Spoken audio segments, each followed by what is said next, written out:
കെട്ടിയ മുടിയൊന്ന് അഴിച്ചിട്ടാൽ മതിയല്ലോ പെണ്ണുങ്ങൾക്ക് ആള് മാറാൻ. പൊട്ട് തൊട്ടാലൊന്ന്, തൊടാഞ്ഞാൽ മറ്റൊന്ന്. വളയിട്ടാലൊന്ന്, ഇട്ടില്ലെങ്കിൽ മറ്റൊന്ന്. കണ്ണെഴുതിയാലൊന്ന്, ഇല്ലെങ്കിൽ മറ്റൊന്ന്.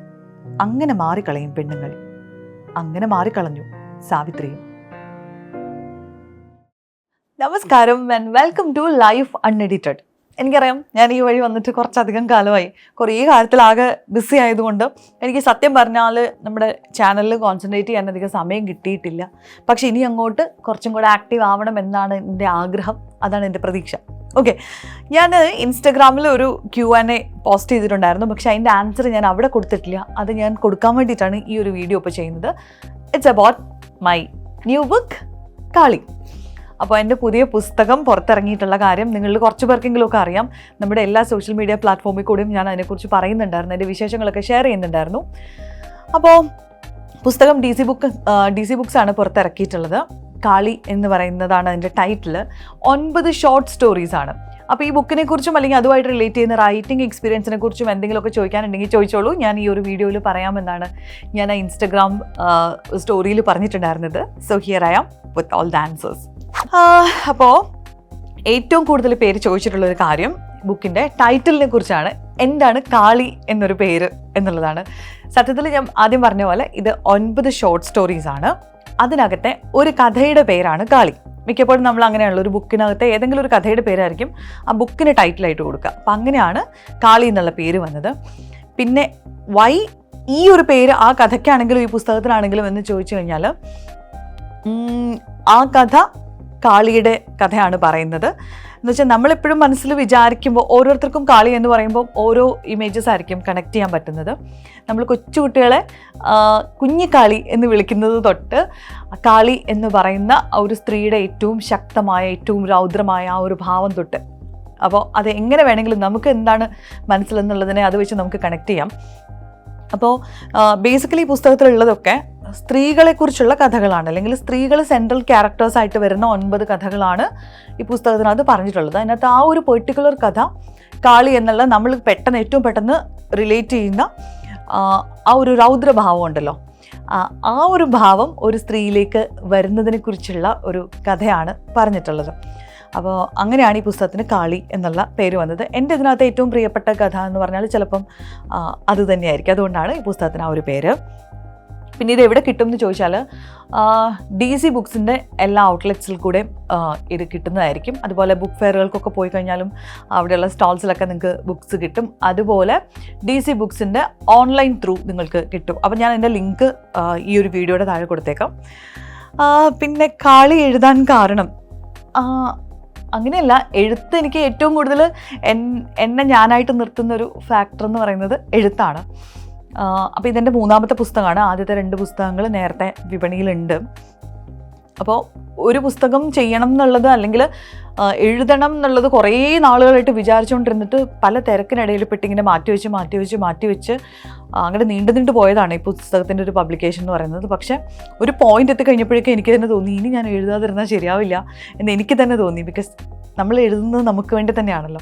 അപ്പോൾ അങ്ങനെ ഒരു ഫീല് വന്ന സമയത്താണ് എന്തായാലും അടുത്തൊരു പുസ്തകം എന്ന് പ്ലാൻ ചെയ്യുകയും DC ബുക്സിനോട് കമ്മിറ്റ് ചെയ്യുകയും ചെയ്തത് ഈ ഒരു ബുക്ക് എഴുതി കൊടുക്കാമെന്നുള്ളത്.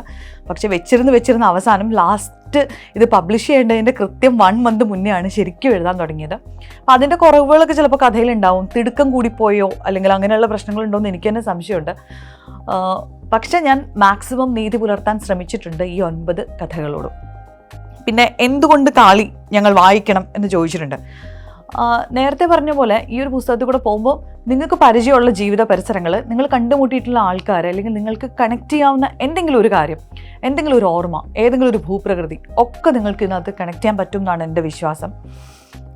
വളരെ സിമ്പിളായിട്ട് പറഞ്ഞു പോയിട്ടുള്ള റീഡബിലിറ്റി ഉള്ള ഒരു സംഭവമാണെന്നാണ് എൻ്റെ പേഴ്സണൽ ഫീല്. അപ്പോൾ അതുകൊണ്ട് ഭയങ്കര കോംപ്ലക്സ് ആയിട്ടുള്ള സാഹിത്യം അങ്ങനെയൊന്നുമല്ല. നിങ്ങൾക്ക് കണക്ട് ചെയ്യാൻ പറ്റുന്ന കാര്യങ്ങളും കഥാപാത്രങ്ങളും മാത്രമേ ഇതിനകത്തുള്ളൂ. പിന്നെ ഇത് ലൈഫ് എക്സ്പീരിയൻസ് ആണോ? ലൈഫ് എക്സ്പീരിയൻസ്, നമ്മുടെ ലൈഫും എക്സ്പീരിയൻസും ഓർമ്മകളും ഒക്കെ നമ്മുടെ എഴുത്തിൽ സ്വാഭാവികമായിട്ടും കടന്നു വരും. പക്ഷെ ഇത് ഓർമ്മകളോ അല്ലെങ്കിൽ ഓർമ്മക്കുറിപ്പുകളോ അത്തരം ഒരു പുസ്തകമല്ല. ഇത് പ്യുവർലി ഫിക്ഷനാണ്. പിന്നെ ഫ്ലിപ്കാർട്ട് ആൻഡ് ആമസോണിൽ ബുക്ക് വന്നോ ഇതുവരെ എത്തിയിട്ടില്ല. ഇപ്പോൾ DC ബുക്സിൻ്റെ ഓൺലൈൻ ത്രൂ ആണ് നമുക്ക് മേടിക്കാൻ പറ്റുക. പിന്നെ സൈൻ ചെയ്ത ബുക്ക് കിട്ടുമോ എന്ന് കുറേ പേര് ചോദിച്ചിട്ടുണ്ട്. അപ്പോൾ അത് ഞാൻ അറേഞ്ച് ചെയ്യാൻ നോക്കാം. കുറച്ച് ബുക്സ് സൈൻ ചെയ്ത് DC ബുക്സിൽ ഏൽപ്പിച്ചിട്ട് എനിക്ക് അഡ്രസ്സ് ഇൻബോക്സ് ചെയ്യുകയാണെന്നുണ്ടെങ്കിൽ ഞാനത് അയക്കാനുള്ള അറേഞ്ച്മെൻറ്റ്സ് ചെയ്യാം. അല്ലെന്നുണ്ടെങ്കിൽ നമുക്കിപ്പോൾ കുറച്ചുകൂടെ കഴിയുമ്പോൾ നമുക്ക് എവിടെയെങ്കിലും ഒരു ബുക്ക് സൈനിങ് സെഷനോ ഒരു ഡിസ്കഷനോ ഒക്കെ നമുക്ക് വേണമെങ്കിൽ പ്ലാൻ ചെയ്യാം. പിന്നെ അപ്പോൾ കൂടുതൽ പേരും ഇതാണ് ഈ ബുക്കിൻ്റെ ടൈറ്റിലിനെ കുറിച്ചാണ് കേട്ടോ ചോദിച്ചിരിക്കുന്നത്. Any special information? അങ്ങനെ സ്പെഷ്യൽ ഇൻഫർമേഷൻ ഒന്നുമില്ല, ഷോർട്ട് സ്റ്റോറീസിൻ്റെ ഒരു കളക്ഷനാണ്. പിന്നെ ഈ പുസ്തകത്തിൽ ഏറ്റവും നന്നായി എഴുതി എന്ന് തോന്നിയ ഒരു ഭാഗം അങ്ങനെ ചോദിച്ചു കഴിഞ്ഞപ്പോൾ അത് ഓഥറിനോട് ചോദിച്ചാൽ കുറച്ച് ബുദ്ധിമുട്ടായിരിക്കും. അത് വേറൊരാൾ വായിച്ചിട്ട് പറയേണ്ട ഒരു കാര്യമല്ല. പക്ഷെ എന്നാലും എനിക്ക് ഭയങ്കര പേഴ്സണലി ഒരു കണക്റ്റ് ഫീൽ ചെയ്തിട്ടുള്ള കുറേ ഭാഗങ്ങൾ കാളി എന്ന് പറയുന്ന ഒരു കഥയിലുണ്ട്. ഏറ്റവും ആദ്യമുള്ള ഒരു കൊക്കൂൺ മുതൽ ആകാശം വരെ എന്ന് പറയുന്നൊരു കഥയുണ്ട്. അപ്പോൾ അതിനകത്തൊക്കെ ഉള്ള ചില പോർഷൻസ് എനിക്ക് ഭയങ്കരമായിട്ട് നന്നായിട്ടുണ്ടെന്ന് എനിക്ക് തന്നെ നമുക്ക് സ്വയം ഒരു തോന്നലുണ്ടാവുമല്ലോ. അപ്പം അങ്ങനെ വലിയ കുഴപ്പമില്ലാണ്ട് വന്നിട്ടുണ്ടെന്ന് എനിക്ക് തോന്നിയിട്ടുള്ള കുറേ എലമെൻറ്റ്സ് അതിനകത്തൊക്കെ ഉണ്ട്. ഈ ബുക്ക് എല്ലാവരും വായിക്കേണ്ടതിൻ്റെ ആവശ്യം എന്താണ്, ഇതിൻ്റെ മോറൽ എന്താണെന്നൊക്കെ ചോദിച്ചിട്ടുണ്ട്. അയ്യോ, ഇതങ്ങനെ എല്ലാവരും വായിക്കേണ്ട ആവശ്യമൊന്നും ഉണ്ടെന്നൊന്നും ഞാൻ പറയുന്നില്ല. പക്ഷെ വായനയോട് ഇഷ്ടമുള്ള വളരെ ലൈറ്റ് റീഡ് ആയിട്ടുള്ള ഒരു സംഭവം വായിക്കാനും അല്ലെങ്കിൽ ഇപ്പോൾ വായിച്ചു തുടങ്ങണം അങ്ങനെയൊക്കെയുള്ള തോട്ടൊക്കെ ഉള്ളവർക്ക് തീർച്ചയായിട്ടും വായിക്കാൻ പറ്റുന്നൊരു പുസ്തകമാണ്. അതൊക്കെയാണ് എനിക്ക് പറയാനുള്ളത്. ഞാൻ ശരിക്കും പറഞ്ഞാൽ കൃത്യം ഒരു മാസം കൊണ്ട് എഴുതിയ കഥകളാണ് ഇതിനകത്തുള്ളത്. ഇതിൻ്റെ ത്രെഡൊക്കെ പലപ്പോഴായിട്ട് പല സമയത്തായിട്ട് ഓർത്ത് വെച്ചിട്ട് ഞാനിങ്ങനെ മൊബൈലിലൊക്കെ കുറിച്ച് വെച്ചിരുന്നതാണ്. പക്ഷേ എഴുതാനിരുന്നത് കൃത്യം ആ ഒരു മാസം കൊണ്ടാണ്. അപ്പം അതിനിടയ്ക്ക് എനിക്ക് ഷൂട്ടുണ്ടായിരുന്നു, എനിക്ക് വീട്ടിലെ കാര്യങ്ങളുണ്ടായിരുന്നു, പിള്ളേർക്ക് ഇതിനിടയ്ക്ക് അസുഖം വന്നിട്ടുണ്ട്, യാത്ര പോയിട്ടുണ്ട്, നമ്മുടെ ഓഫീസിൻ്റെ കാര്യങ്ങൾ കുറേ ചെയ്തിട്ടുണ്ട്. അപ്പോൾ ഇതൊക്കെ നടന്നിട്ടുണ്ട്. പക്ഷേ ഇതിൻ്റെ കൂടെ എഴുത്ത് നടന്നിട്ടുണ്ട്. അപ്പോൾ എന്നോട് കുറേ പേര് ചോദിച്ചിട്ടുള്ളൊരു കാര്യം ഇതെങ്ങനെയാണ് ഇതിനിടയ്ക്ക് എഴുതാൻ സമയം കണ്ടെത്തിയത് എന്നുള്ളതാണ്.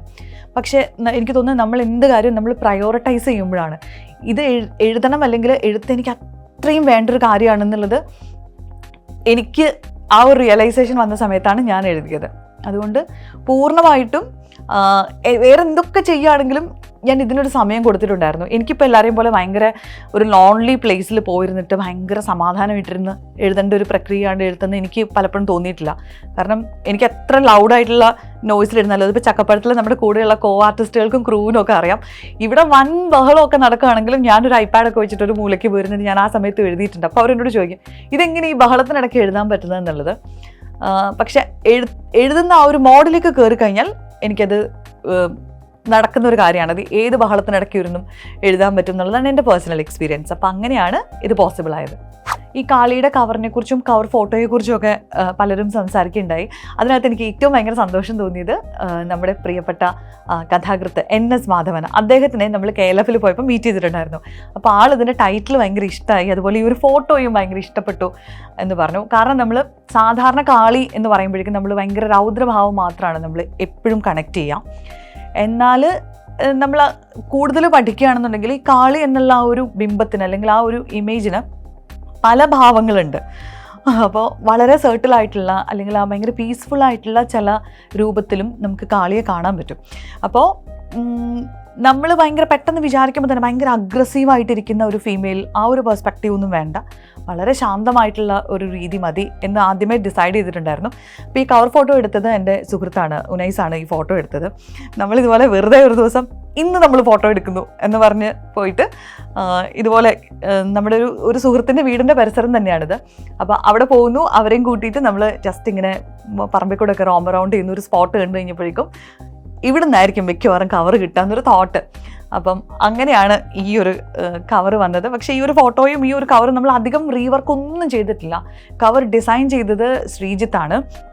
അപ്പോൾ അങ്ങനെ സംഭവം വലിയ തിരുത്തലുകളും സംഭവങ്ങളൊന്നും ഇല്ലാണ്ട് ജസ്റ്റ് ഹാപ്പൻഡ്. അങ്ങനെയാണ് ഈ ഒരു കാളിയുടെ കവർ ഇങ്ങനെയായത്. പലരും ബുക്കിൻ്റെ പ്രൈസ് ചോദിച്ചിട്ടുണ്ട്. ഇപ്പോൾ ബുക്കിൻ്റെ പ്രൈസ് 180 റുപ്പീസാണ് MRP. എനിക്ക് തോന്നുന്നു DC സൈറ്റിൽ ഇപ്പോൾ ഇത് തുടക്കമായതുകൊണ്ട് ഡിസ്കൗണ്ട് ഇട്ടിട്ടുണ്ട്. അതുപോലെ ഓൺലൈനിൽ നിങ്ങൾക്ക് ഇപ്പോൾ പർച്ചേസ് ചെയ്യാനുള്ള ഓപ്ഷൻ ഉണ്ട്. അല്ലാന്നുണ്ടെങ്കിൽ DC എല്ലാ സ്റ്റോറുകളിലും പുസ്തകം അവൈലബിൾ ആണ്. അപ്പോൾ അതൊക്കെയാണ് എനിക്ക് പുസ്തകത്തിനെ കുറിച്ച് പറയാനുള്ള വിശേഷം. പിന്നെ ബുക്കിൻ്റെ തീം അതൊക്കെ എല്ലാവരും ചോദിച്ചിട്ടുള്ളത്. അപ്പം തീം ബേസിക്കലി സ്ത്രീകളെക്കുറിച്ചുള്ള കഥകളാണ്. ഞാൻ പരിചയപ്പെട്ടിട്ടുള്ള, അല്ലെങ്കിൽ ഞാൻ കടന്നു പോയിട്ടുള്ള, ഞാൻ എവിടെയെങ്കിലുമൊക്കെ ആയിട്ട് കണ്ടിട്ടുള്ള, അല്ലെങ്കിൽ ഞാൻ കേട്ടിട്ടുള്ള പല സ്ത്രീകളുടെയും കഥകളിലെ എലമെൻറ്റ്സ് ഇതിനകത്ത് കൊണ്ടുവന്നിട്ടുണ്ട്. എന്ന് വെച്ച് ഇത് ഡയറക്റ്റ് ആരെക്കുറിച്ചും എഴുതിയിട്ടുള്ളതല്ല, പ്യോർലി അത് ഫിക്ഷനാണ്. 9 ചെറുകഥകൾ അടങ്ങുന്ന ഒരു ചെറിയ പുസ്തകമാണ് കാളി. അപ്പോൾ വാങ്ങാൻ പറ്റുന്നവർ വാങ്ങുക, വായിക്കാൻ പറ്റുന്നവർ വായിക്കുക. എന്നിട്ട് തീർച്ചയായിട്ടും അഭിപ്രായങ്ങൾ പറയുക. കുറേ നാളായിട്ട് എഴുതാതിരുന്നിട്ട് എഴുതിയൊരു പുസ്തകമാണ്. അപ്പോൾ അതിൻ്റെ കുറവുകളും തീർച്ചയായിട്ടും അതിനകത്ത് ഉണ്ടാവും.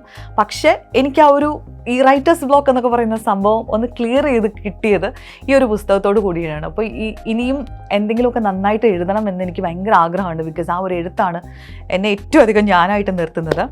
അപ്പോൾ ആ ഒരു കാര്യമൊക്കെ പറയാൻ വേണ്ടിയിട്ട്, ഇത് ഷെയർ ചെയ്യാൻ വേണ്ടിയിട്ടാണ് ഇപ്പോൾ ഈ ഒരു വീഡിയോ ചെയ്തത്. പക്ഷേ നമ്മൾ ലൈഫ് അൺഎഡിറ്റഡിൽ നമ്മൾ കുറേ കോണ്ടൻറ്റുമായിട്ട് വെരി സൂൺ നമ്മൾ വീഡിയോസൊക്കെ ചെയ്യുന്നതായിരിക്കും. അപ്പോൾ വിത്ത് ദാറ്റ് നോട്ട് നമ്മുടെ ഈ ഒരു വീഡിയോ ഇവിടെ അവസാനിപ്പിക്കുകയാണ്. See U.